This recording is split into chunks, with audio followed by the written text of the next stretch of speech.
Welcome to another episode of Last Week's Comics Today. This is the second time I'm filming this. Something happened to the first version of the file. It's lost in the wind. But you're going to notice a different background this episode. My desk is currently covered in paint supplies, but that's not going to stop me. So let's get started. We're going to start with Poison Ivy, issue 2. I was a big fan of the first issue. I added this to my pull list. I believe it is a 6-issue series, and the art is quite nice.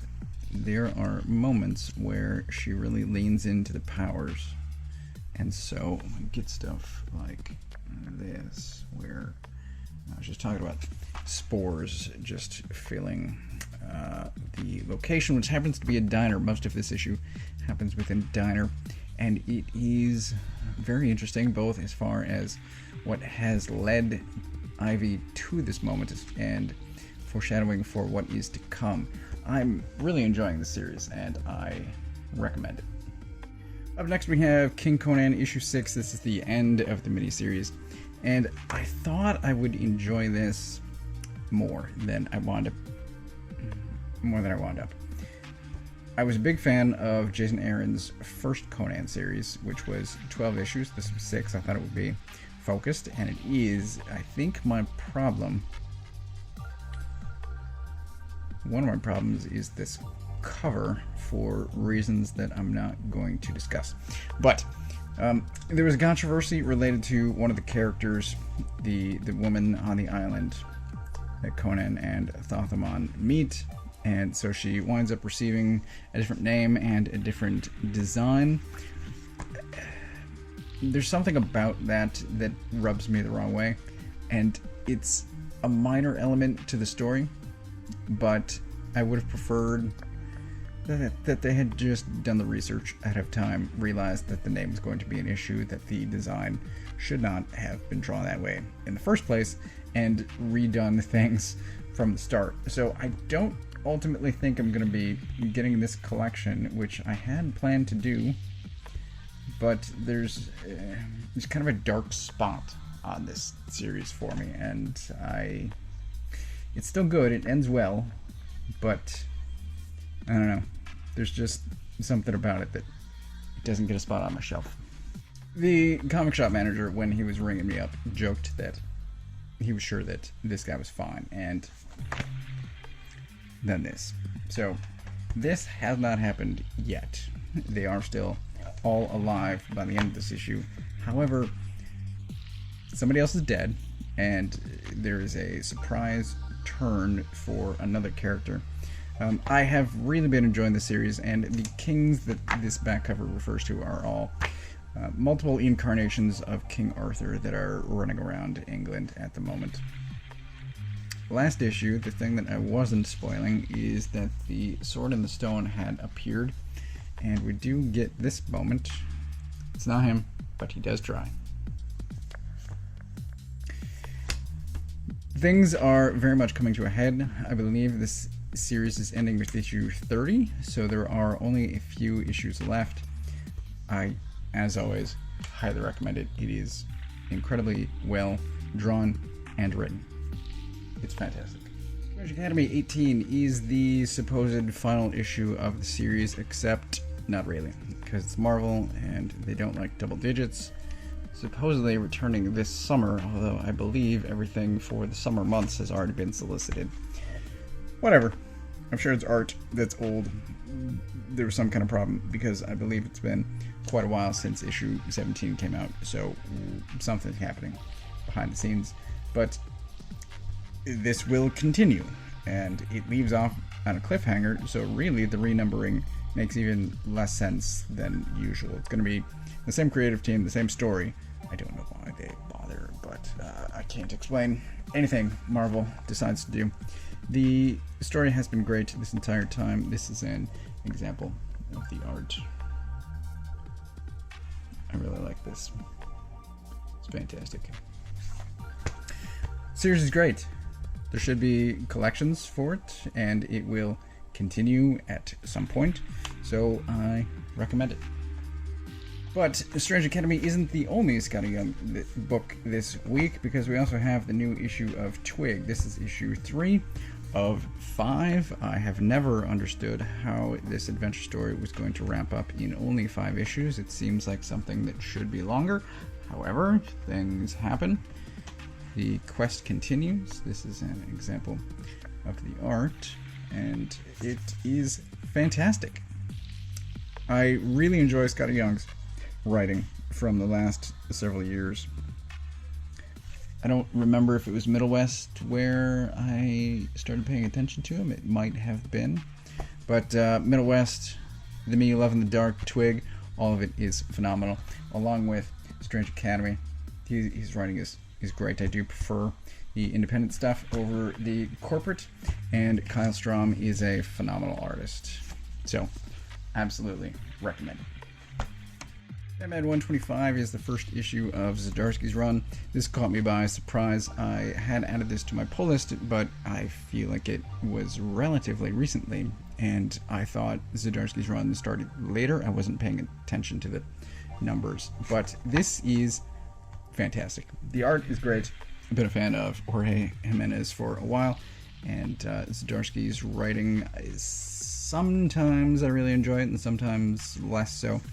What I really enjoy about this particular issue so far is it's a Batman title where the writer doesn't forget about the rest of the cast. Sometimes the Batman titles focus on Batman specifically and sort of forget about everyone else that's in Gotham. In this so far we get Oracle, one of the Robins, Selena, there's a bunch of additional characters other than Batman, and it really helps flesh out, for me, the city, but the world in general, and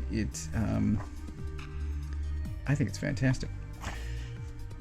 There's a main story here, Batman, Robin, everyone that I've previously mentioned. There's also a Catwoman backup story, and what pleased me somewhat most, maybe not most, but certainly high on the list, is there are editor notes.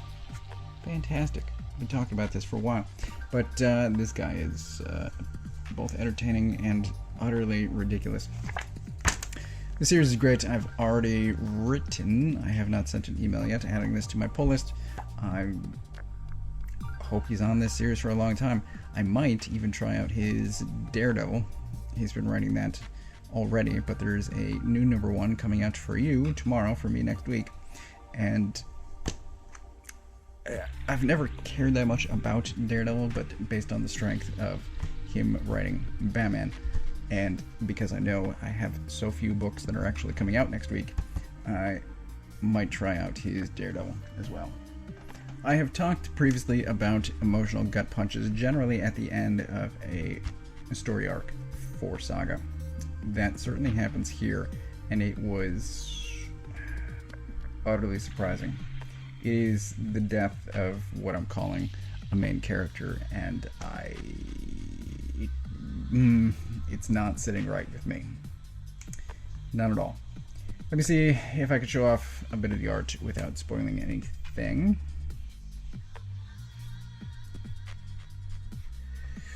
This is actually an amazing interrogation. I love these opening pages. But there is an example of the art. Once again, if anyone is somehow unfamiliar with Saga, I am a huge fan, and I am along for the full ride. Little Monsters, issue 5. This is once again Lemire and Nguyen. I am a huge fan of the work from these two.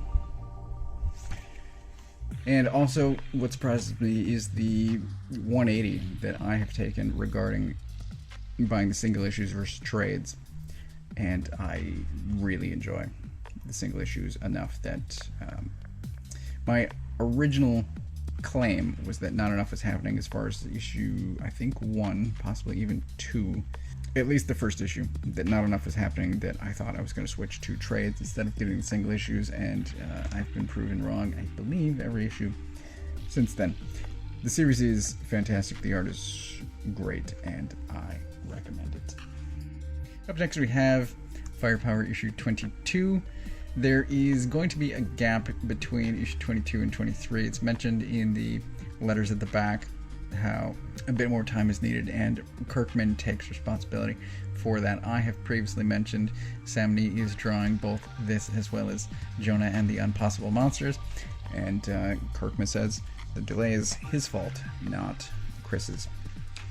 So there has been a gathering for the last couple of issues of characters in order to mount an assault on the dragon and the villain of the series.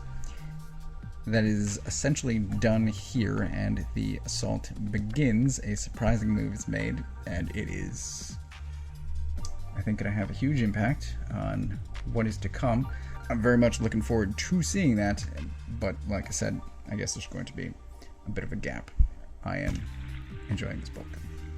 Batman Killing Time, this is issue 5, clearly, of 6.